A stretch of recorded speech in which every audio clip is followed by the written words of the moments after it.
बांग्लादेश में चल रहे स्टूडेंट प्रोटेस्ट के बारे में आपने सुना तो होगा ही। इसने पूरे बांग्लादेश को झंझोर कर रख दिया है। तो चलिए आज इस मुद्दे पर बात करते हैं और जानते हैं कि बांग्लादेश में ऐसा क्या और क्यों हो रहा है।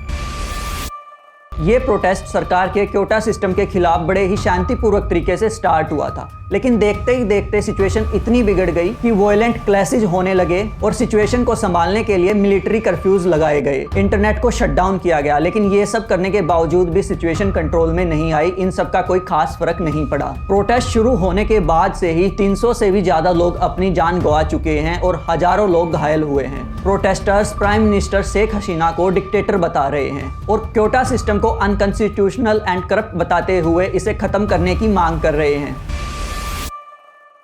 इस प्रोटेस्ट को समझने से पहले हमें कोटा सिस्टम समझने की जरूरत है। बांग्लादेश सरकार पब्लिक सेक्टर जॉब्स में 56% कोटा अलग अलग ग्रुप्स के लिए रखती है, जिनमें 30% उन फ्रीडम फाइटर्स के लिए है जो पाकिस्तान और बांग्लादेश की लड़ाई में आज़ादी के लिए लड़े थे।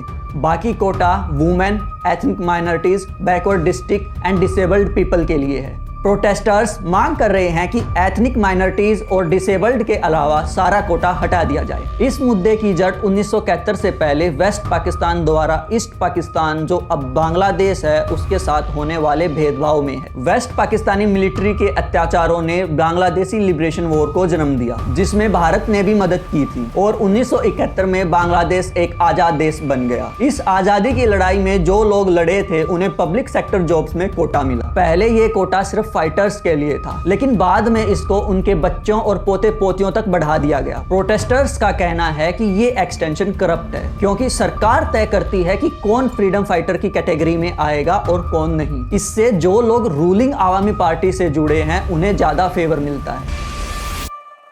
इस पर सरकार की प्रतिक्रिया बहुत ही सख्त रही है। पैरामिलिट्री ट्रुप्स को तैनात किया गया और प्रोटेस्टर्स पर tear gas and rubber bullets का यूज किया गया। प्राइम मिनिस्टर शेख हसीना ने बहुत ही कंट्रोवर्शियल रिमार्क्स दिए। उन्होंने प्रोटेस्टर्स की तुलना रजाकर्स से की। रजाकर्स को बांग्लादेश में ट्रेटर्स माना जाता है, जिन्होंने 1971 की लड़ाई में पाकिस्तान का साथ दिया था। अभी के हालात और भी ज्यादा खराब हैं। प्राइम मिनिस्टर शेख हसीना अपने 15 साल के शासन के बाद 5 अगस्त 2024 को रिजाइन कर देश छोड़कर चली गई। अब मोहम्मद यूनिस बांग्लादेश में अपनी अंतरिम सरकार चला रहे हैं। शेख हसीना का इंडिया के साथ बहुत ही बढ़िया कनेक्शन था और इसीलिए अब बांग्लादेश में इंडिया के खिलाफ सेंटिमेंट्स हो गए हैं।